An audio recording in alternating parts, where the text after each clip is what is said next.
تو پھر تمام سیاسی ورکر اور تمام مسالک کے کارکن اور ان کو ماننے والے، انہیں یہ آج عزم کرنا ہوگا کہ ہم نہ پیپل پارٹی کی ہیں، نہ نون لیگ کے، نہ تحریک انصاف کے، نہ دیوبندی، نہ بریلوی، نہ شیعہ، نہ سنی، ہم سب پاکستانی ہیں۔ بس ہم سب پاکستانی، یہ ملک ہے تو سیاست بھی ہے، اس پر غور کرو۔ ملک نہیں رہے گا تو سیاست کس پہ کرنی ہے آپ نے؟ ملک نہیں رہے گا تو حکومت کیا کرنی ہے آپ نے؟ ملک نہیں رہے گا تو پھر مسجدیں اور مدرسے، یہ خانقاہیں، یہ دربار، ملک ہے تو یار سب کچھ ہے۔ تو پھر اس ملک کے لیے، اس ملک کی بقا کے لیے، اس ملک کے استحکام کے لیے ہمیں تمام تر اختلافات مٹا کر ایک محاذ پہ اکٹھا ہونا ہوگا۔ ہمیں ہندوستان کو یہ پیغام دینا ہوگا، پورا ملک یہ پیغام دے،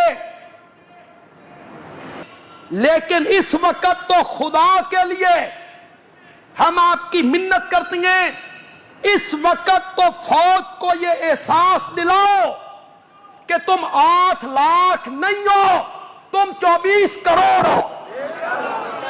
احساس دلاؤ فوج کو۔ خدا گواہ ہے، قرآن میرے سامنے، مجھے یہ ملک اپنی عزتوں سے بھی زیادہ پیارا ہے۔ ماں، بہن، بیٹیاں، بھتیجیاں، بھانجیاں،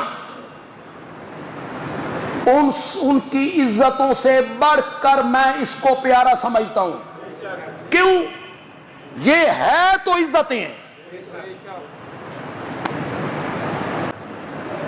یہ افواہیں پھیلانا، جھوٹ بولنا، اس پر ثواب ملتا ہے آپ کو، اجر ملتا ہے آپ کو، کہ فیس بک پہ یوں ہی جھوٹ بولتے رہتے ہو اور حوصلے پست کرتے رہتے ہو اپنوں کے۔ ہندوستان نے یہ کر دیا، ہندوستان نے وہ کر دیا، پاکستان نے کچھ نہیں کیا۔ پاکستان جو کچھ کرے گا اسے ہم بہتر نہیں سمجھتے، عسکری قیادت بہتر سمجھتے کہ کب کون سا کام کرنا ہے۔ ہندوستان نے ایٹمی دھماکہ کیا تھا تو دوسرے دن ہم نے بھی کر دیا تھا، یا کئی مہینوں کے بعد کیا تھا۔ ہر کام وقت پہ ہوتا ہے۔ آپ قوت بنے، فوج کی پشت پر آپ کھڑے ہوں اور انہیں احساس دلائیں کہ ہم سب تمہارے ساتھ ہیں اس ملک کی بقا کے۔ چلو شرط لگا دیتا ہوں، کس لیے ہم ان کے ساتھ ہیں؟ اس ملک کی بقا کے لیے، اس ملک کے استحکام کے لیے۔ یہاں قرآن نے کہا نا وَلَا تَنَازَعُوا، اس کے ساتھ کہا فَتَفْشَلُوا، آپس میں نہ جھگڑو ورنہ بزدل ہو جاؤ گے، وَتَذْهَبَ رِيحُكُمْ، اور تمہاری ہوا اکھڑ جائے گی، روب ختم ہو جائے گا۔ دشمن سمجھے گا ان کا تو آپس میں اختلاف ہے، فوج کدھر کھڑی ہے، قوم کدھر کھڑی ہے، لوگ کچھ کہہ رہے ہیں، فوج کچھ کہہ رہی ہے، تو تمہاری ہوا اکھڑ جائے گی۔ وَاصْبِرُوا، کیا کرو؟ صبر کرو۔ صبر کا ایک معنی ہے ڈٹ جانا، ڈٹ جاؤ، ہمت کے ساتھ دشمن کے مقابلے میں ڈٹ جاؤ۔ کیوں؟ ان اللہ مع الصابرین، اللہ بھی صبر کرنے والوں کے ساتھ۔ اب جو چیز میں نے دوسرے نمبر پہ رب نے ذکر کی، اب میں اسے ذکر کرنے لگا۔ جب جنگ ہو، آمنا سامنا ہو، ثابت قدم رہو، اللہ کی اطاعت کرو۔ وَاذْكُرُوا اللَّهَ، کس کو یاد کرو؟ کثیراً۔ کیا مطلب ہے؟ دعائیں مانگو، سر سجدے میں رکھ کے دعائیں مانگو۔ ساری رات آمنہ کا لال سر سجدے میں رکھ کے بدر کی رات دعائیں مانگتا رہا تھا۔ تم اور میں کون ہیں؟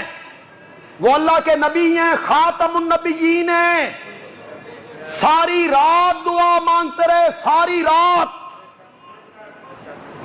حضرت ابوبکر کہتے ہیں میں 3 مرتبہ گیا اس جھونپڑی میں، چھپر میں نے تینوں مرتبہ دیکھا کہ آپ کا سر سجدے میں ہے، آنسو ہیں، اور چادر مبارک کاندھے سے گر گئی ہے۔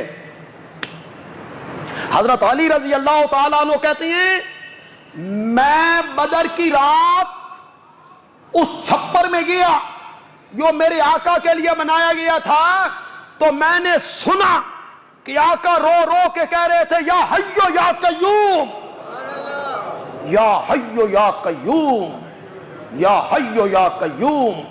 قرآن نے کہا وَاذْكُرُوا اللَّهَ، جب جنگ لگ جائے، مقابلہ ہو جائے، فوجوں سے آمنا سامنا ہو جائے، تو وَاذْكُرُوا اللَّهَ، کس کو یاد کرو؟ آپ میں سے ہر بندہ نماز کے بعد، آپ میں سے جو خوش قسمت لوگ تہجد پڑھتے وہ تہجد کی نمازوں، نماز کے بعد، نوافل کے بعد اللہ کے حضور دعا مانگے، اللہ ہماری مدد فرمائے۔ اللہ کی مدد کے بغیر کچھ نہیں ہوگا، کچھ نہیں ہوگا۔